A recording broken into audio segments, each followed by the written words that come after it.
Livro: A Maternidade Cristã. Finalidade do matrimônio. Aproximando-se o tempo em que os filhos devem escolher estado, devem saber o que vão fazer. Para isso é preciso que saibam convenientemente qual é o objeto e o fim do matrimônio. Observemos o que diz a Bíblia. Quando Deus criou Adão, disse: Não está bem que o homem fique sozinho, façamos-lhe um adjutório semelhante a ele. E então continua a Escritura: enviou um profundo sono a Adão e enquanto ele estava dormindo tomou uma de suas costelas e a revestiu de carne. E da costela de Adão o Senhor Deus formou uma mulher e a apresentou a Adão e ao vê-la Adão, exultante de alegria, disse: Esta, agora, é osso de meus ossos, e carne de minha carne, terá o nome do varão, porque foi tirada do homem. Isto se lê no primeiro livro da Sagrada Escritura, que se chama o Gênesis, no capítulo 11. Desta forma, tiveram princípio o homem e a mulher cujas qualidades físicas e morais são bem diferentes. Vemos, com efeito, que no homem predomina a razão e na mulher o coração, no homem a força e a inteligência e na mulher a delicadeza e o sentimento. Na vida, pois, o homem com sua força, é apto para os grandes trabalhos, sabe dominar a natureza, tira dela seus produtos e transforma-os. A mulher, com sua delicadeza, tem qualidades para conseguir aquilo de que o homem precisa. O homem constrói a casa e enche de bens, a mulher os conserva, administra-os, regula-os, segundo as necessidades. O homem governa o Estado e a comunidade, a mulher a casa e a família. O homem e a mulher são duas partes de um todo que tendem a realizar aquela união que primeiramente tiveram. Daqui nasce a tendência natural de um para com o outro, tendência por si mesma legítima e honesta que leva o nome de amor. Tendência estabelecida por Deus, que Jesus Cristo regulou com leis sapientíssimas e santificou por meio do sacramento do matrimônio. Desta verdade, isto é, que os dois sexos estão destinados a completar-se mutuamente, não só física, mas moralmente também, na vida, segue-se esta consequência importante, que falando-se de maneira geral, não se poderá fazer um juízo definitivo acerca do caráter de uma pessoa até que não tenha contraído matrimônio, quando, bem entendido, tivesse vocação para ele. Quem poderá julgar com acerto de duas vozes destinadas a se completarem mutuamente e a formar uma única harmonia, se as escutarmos separadamente? Às vezes, os jovens manifestam em seu caráter algo de anormal, que preocupa seriamente aos pais. Pois bem, pode muito bem suceder que uma vez contraído o matrimônio voltem à vida normal. Outra consequência é que o marido e a mulher devem procurar viver sempre de perfeito acordo, amando-se, consolando-se, auxiliando-se, um ao outro, tanto para conseguirem o seu aperfeiçoamento pessoal como para governar a família. Chamam-se cônjuges, isto é, jungidos à mesma canga, para levar juntos o peso da vida. Deus, como lemos na Sagrada Escritura quando criou o homem e a mulher, disse: Crescei e multiplicai-vos e enchei a terra. Eis aqui o fim primeiro do matrimônio, a procriação dos filhos. Quem, por natureza, fosse inepto para esse fim, ou excluísse positivamente, não poderia contrair matrimônio válido. O contrato matrimonial seria nulo. E quão doloroso é ter-se que levantar a voz e por outra parte, é estrita obrigação para o sacerdote, contra um fato pestilencial que se vai propagando cada dia mais, o neomalthusianismo, que tem medo da prole. Malthus, autor desta doutrina, a concebia de uma maneira diferente da dos neomalthusianos. Observando ele, que com o aumento da prole vinham a faltar os meios de subsistência, o que é falso, aconselhava a limitação dos filhos, excluindo-se, porém, toda a fraude cometida contra as leis da natureza. Mas seus discípulos passaram além das limitações de seu mestre, e chegaram às mais funestas consequências. A esta impiedade responde-se que de nada valem as razões apresentadas no número de filhos vivos, do bem-estar da família, da dificuldade de encontrar casa, dos perigos pressagiados pelo médico, etc., porque encontramos famílias numerosíssimas que chegam a grande prosperidade e, por outra parte, vê-se que riquíssimos patrimônios foram dilapidados por um só filho, o qual, precisamente por ser único, foi a desesperação dos pais. Olhar pela casa, pela economia, pela saúde, está muito bem, mas não basta. É preciso dirigir também suas vistas para o alto, para Deus. A fé, entre outras vantagens, tem esta que é fonte de prosperidade porque traz ao lar as bênçãos de Deus. A doutrina da Igreja sobre este assunto é a seguinte: 1. Os cônjuges não podem fazer uso dos direitos que lhes confere o matrimônio senão em ordem à prole. 2. São contrários à lei de Deus todos os atos ou meios usados para se evitar a geração. Doutrina grave, mas justa, não somente segundo a lei de Deus, mas também segundo a lei natural. O primeiro fim do matrimônio é, pois, a procriação da prole, o segundo é o mútuo auxílio e o terceiro, o remédio contra a concupiscência. Com efeito, quem pensando serenamente nos cuidados, nas moléstias, nas incertezas, que traz consigo a formação, a manutenção e a educação da família, escolheriam o estado matrimonial? Pouquíssimos. Por isso a divina providência, que preparou na comida um estímulo para o apetite, que incita a desejá-la para a conservação da sua própria pessoa, pôs também no homem uma inclinação muito forte, em ordem à conservação da espécie humana e à sua propagação sobre a terra cresce e multiplicamine e replete terra. Gênesis capítulo 1, versículo 28. É uma inclinação que, ainda aumentada pelo pecado original, constitui a mais terrível e formidável tentação para o homem. Santo Agostinho diz que entre todas as lutas que o homem tem que sustentar, a mais dura é a que ele enfrenta para guardar a castidade. Santo Afonso Maria de Ligório deixou escrito que todos os que se condenam, condenam-se como consequência do pecado oposto a esta virtude, ou pelo menos, não sem ele. Nisto acontece o mesmo que com o vapor de água. Mal regulado, pode devastar a terra por meio de terremotos, ao passo que reprimido em fortes tubos, pode mover os mais pesados comboios. O mesmo pode-se dizer das inclinações de que falamos. Reprimidos e bem encaminhados, pelo matrimônio, produzem a multiplicação e a propagação do gênero humano. Há o celibato virtuoso de que falamos, mas Nosso Senhor diz: nem todos compreendem estas coisas, mas unicamente aqueles aos quais foi isso concedido do alto. São Mateus, capítulo 19, versículo 11. Concluamos. Quem se dispõe a contrair matrimônio deve ter intenção de encontrar uma pessoa que verdadeiramente o ame e ajude a levar uma vida cristã, com o firme e preciso propósito de devolver-lhe todo o seu amor e formar honestamente uma família, em favor da qual há de estar disposto a sacrificar a sua própria vida para achar nela consolo e auxílio e para aumentar o número dos filhos de Deus, que algum dia serão herdeiros e possuidores do reino do céu. Do mesmo modo que do tronco brotam os galhos, assim também do matrimônio derivam-se certas obrigações que devemos necessariamente explicar. Elas se referem a três coisas: a prole, a unidade e a indissolubilidade. A primeira de todas é a prole. Para muitos o matrimônio é uma cerimônia, um passatempo, um pretexto para se divertirem. O matrimônio, na verdade, é tudo ao contrário. Os direitos que ele confere são lícitos unicamente enquanto se referem à prole, sob pena de incorrerem os cônjuges na maldição divina. Há muitos, entretanto, que se julgam honestos porque têm uma família numerosa. Só isso não basta. Qual é a ambição de certas mães? Ter filhos bonitos, vesti-los bem, para exibi-los em toda parte e receberem os melhores elogios. Ou ainda, ter filhos espertos e atilados, ágeis, cheios de saúde. Mas isto também não é suficiente. Os filhos não estarão completamente criados enquanto não estiverem completamente educados, isto é, capazes de viver no mundo uma vida honesta, tanto civil como religiosa.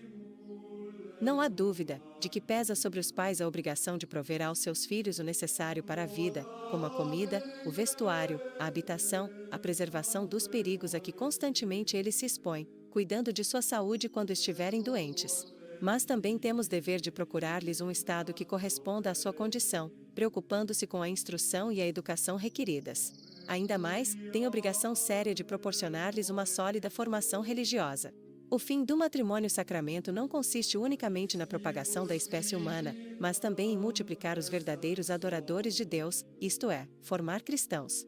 Devemos constatar um fato extremamente doloroso, e é que há pais, que cumprindo de maneira perfeita com os demais deveres ao seu cargo, coisa por um lado muito louvável, não se preocupam absolutamente nada com o que se refere à religião. Se caem algumas gotas de chuva, se sopra um pouco de vento, se a temperatura é um pouco fria ou quente mais que de ordinário, tudo isso é motivo para que não permitam aos filhos irem à missa ou ao catecismo. Pois bem, nessas mesmas circunstâncias, os mandarão sem tantos temores à escola ou ao colégio. Para a escola não há nem pretextos nem desculpas. Os únicos a ficar prejudicados são sempre a missa e o catecismo. O matrimônio há de ser uno, isto é, a união de um só homem com uma só mulher. É lei estabelecida por Deus quando criou os nossos primeiros pais, serão dois numa só carne. Gênesis capítulo 2, versículo 24. 2, não 3, nem mais. Assim o homem há de ser todo da mulher e a mulher, toda do homem. 2 não somente em casa mas também fora dela. Não somente nos atos públicos da vida, mas também nos pensamentos da mente e nos afetos do coração. 2. Até a morte, ainda mesmo que se encontrem longe ou doentes, ainda que estejam separados legal ou canonicamente, quer estando o marido do outro lado do oceano, ou das montanhas. Mesmo que um dos cônjuges estivesse encarcerado, mesmo que sua condenação devesse durar toda a vida. 2. Nas mudanças de domicílio e de cidade, nos contratempos, nos abandonos e na perda dos bens. Sempre 2, em qualquer tempo ou circunstância. E por quê? Porque o que Deus uniu, o homem não pode separar. Monsenhor Andrés Cotton, Instruções Catequísticas sobre o Matrimônio, nova edição. Requer-se fidelidade de pensamento pelo qual se proíbe todo pensamento voluntário sobre outra pessoa que não seja seu cônjuge. Fidelidade do coração pela qual não se deve admitir deliberadamente nenhum sentimento, nenhum afeto, nenhuma complacência, nem desejo, que perturbe o amor conjugal. Fidelidade de vontade pela qual há de permanecer na fé jurada ante o altar. Quão formosa é a religião! Com que poder e eficácia defende a fidelidade conjugal. Existem esposos exageradamente ciumentos que, para se certificarem da fidelidade do cônjuge, fazem indagações entre os amigos, vizinhos e até mesmo entre os criados sobre o proceder do mesmo durante a sua ausência. Uma coisa é suficiente para se viver tranquilo nesse ponto: a religião. Se ela existe, e principalmente se é sólida, ela somente basta. Se ela não existir, todo e qualquer outro meio será ineficaz. O vínculo matrimonial validamente contraído não se rompe em nenhum caso durante a vida de ambos os esposos. É lei posta por Deus e confirmada por Jesus Cristo com estas palavras: o que Deus uniu, o homem não separe. Mateus capítulo 19, versículo 6. É lei eclesiástica, sustentada firmemente pela Igreja, através dos séculos, mesmo tendo que fazer frente a gravíssimas dificuldades. É também entre nós, lei civil. Várias vezes tentou o divórcio estabelecer-se entre nós, mas sempre encontrou repulsa por parte da maioria. Peçamos a Deus que o afaste para sempre da nossa pátria. O divórcio é uma das maiores maldições que Deus pode mandar sobre uma nação, ao mesmo tempo é um dos maiores pecados contra as leis divinas e eclesiásticas. As leis civis são obrigatórias contanto que não se oponham às de Deus. O Estado poderá permitir o divórcio, mas, apesar dessas leis, o matrimônio permanece intacto diante de Deus e da Igreja. O divórcio é, além disso, uma maldição para a família porque diminui o número dos filhos e os já existentes vêm-se expostos a 1000 perigos. Uma maldição para a sociedade por causa das rixas, discórdias e vinganças que se originam nas famílias. Uma maldição para a sociedade conjugal, que se veria sem base sólida, faltar-lhe-ia a alma, que é o verdadeiro amor cristão. As razões que alguns alegam, defendendo o divórcio, não têm valor. A vida não é apenas uma poesia, é muito mais, é prosa séria e dura. Abri uma pequena brecha no costado de um navio, e em pouco tempo ele irá a pique. Há alguma coisa que faz sofrer, no matrimônio? Suporte-se com paciência. Pelo bem da sociedade e pelo bem da pátria dá-se até a vida. Bom seria que os pais fizessem seus filhos compreenderem esta grande verdade, principalmente aos que estão em vésperas de se casar. E como? Primeiro com o exemplo. Quando os filhos veem que seus pais levam uma vida laboriosa, séria, toda ela consagrada ao bem da família, ainda que cheia de sacrifícios, não podem deixar de fazer uma grande ideia da sublimidade do matrimônio. Também por meio de conversas e confabulações em casa, pode-se fazer muito bem, neste campo. Há momentos na vida de família em que se está disposto a falar e a ouvir, em que se olha com seriedade o futuro.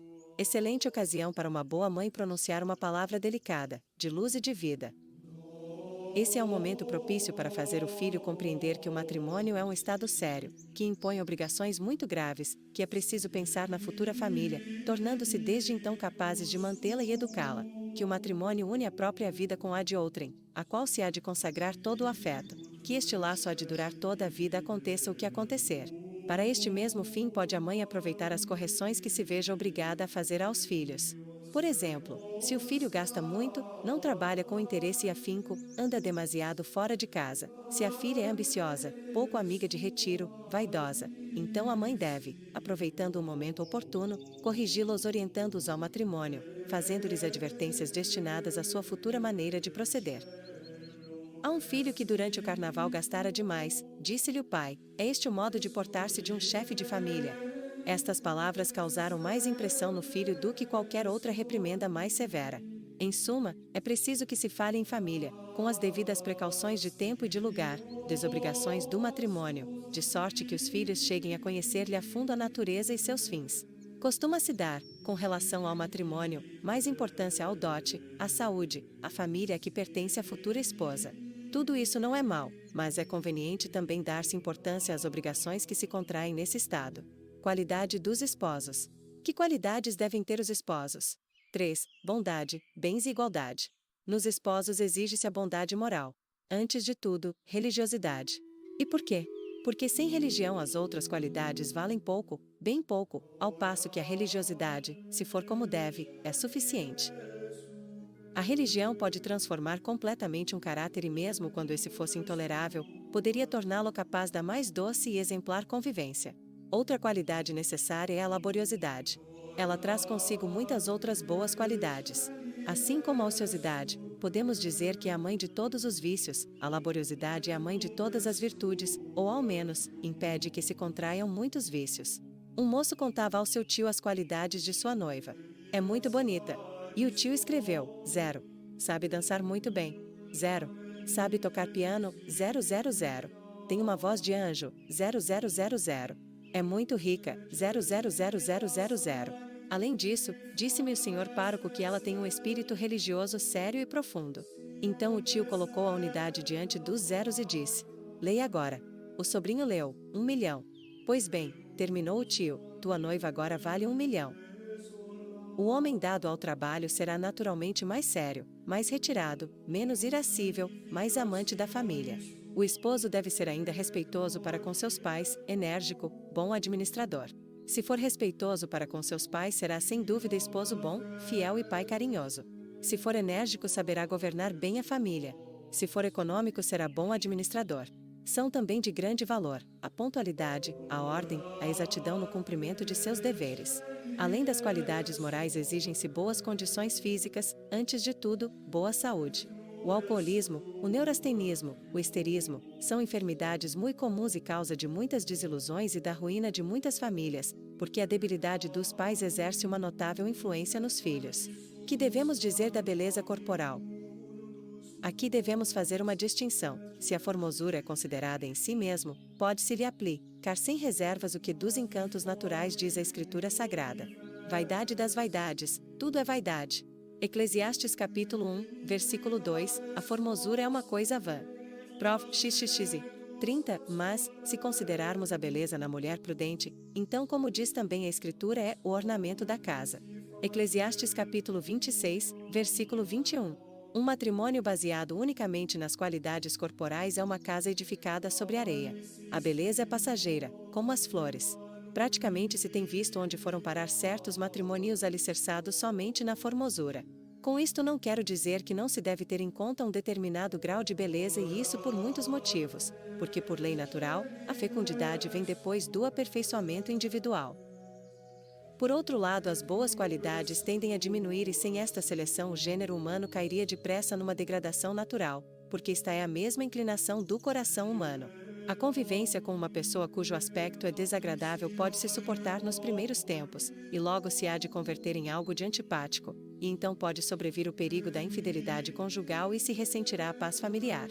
Contudo, é preciso ter-se presente que a beleza corporal não deve ser nem o único nem o principal critério na escolha do estado matrimonial nem pretender-se encontrá-la em grau muito superior, especialmente se houvesse compensação com as qualidades morais que são muito mais importantes. Quanto ao dote, é necessário, porque é preciso suportar-se o peso da família. Devemos observar que há duas classes de dotes, o dote vivo e o dote morto. Uma profissão bem aprendida, aliada a uma saúde robusta e uma vontade decidida a trabalhar são um dote vivo. Os bens imóveis como terrenos, casa, títulos, são dote morto. Ninguém deve contrair matrimônio sem um destes dotes. Passemos à segunda qualidade, hereditariedade, ou melhor, atavismo. Com estas palavras quero indicar o fato comprovado de que certas enfermidades, tanto do corpo como da alma, transmitem-se de geração em geração, às vezes em série ininterrupta de pais e filhos, outras, com interrupções mais ou menos longas. Há muitos que não querem admitir este fato, mas é inegável que um número muito grande de doenças como a tuberculose, e neurastenia, loucura e outras semelhantes são hereditárias. O mesmo que com as doenças, acontece com algumas paixões e vícios que também são hereditários. A propensão ao alcoolismo, a mania do roubo, a cólera, a tendência ao suicídio, encontrar-se com mais frequência e com caracteres de maior gravidade em determinadas famílias. Há exceções honrosas, não o nego, mas o fato dá-se com frequência. Quando se trata de qualidades morais, uma boa educação, especialmente se for acompanhada de um profundo sentimento religioso, pode ajudar muito. Não obstante, deve-se agir nesta matéria com muita cautela, e devem tê-lo em conta tanto os pais como os filhos, antes de decidirem o casamento. Em terceiro lugar, deve-se cuidar que haja certa paridade, se não, igualdade, entre os futuros esposos. Hoje em dia nota-se entre as moças uma propensão acentuada para se casarem com noivos ricos, para fazer bonita figura no meio do mundo. Mas, muito depressa elas se arrependem desse engano. Uma moça casou-se com um nobre. Que felicidade! Dizia-se. Mas quando ela começou a frequentar os salões da alta aristocracia onde as senhoras contavam a história de sua descendência, ela que nada podia dizer a esse respeito, fez um triste papel. Quanto à idade, exige-se certa proporção, alguns anos de diferença podem passar, mas não convém que seja muito grande. Passado algum tempo, o mais moço cansar-se-á. Podem sobrevir tentações, suspeitas, ciúmes. Poderia suceder que por esse motivo não se tivesse família, ou sobreviesse viuvez prematura, com prejuízo dos filhos. O mesmo pode-se dizer com relação ao patrimônio. Se a mulher é rica, o homem ficará sendo escravo. Se o marido trouxe fortuna, podem-se também seguir inconvenientes, embora não tantos, como no primeiro caso, mas não poucas vezes a mulher que nada trouxe sentir-se-á ferida pelas amargas recriminações que por vezes terá que ouvir do marido. Em tudo se há de procurar a maior proporção possível. Em suma, resumimos as qualidades do esposo e da esposa nestas poucas palavras: que seja cristão, trabalhador e que tenha saúde, e a mulher, seja agradável, econômica e amante de seu lar.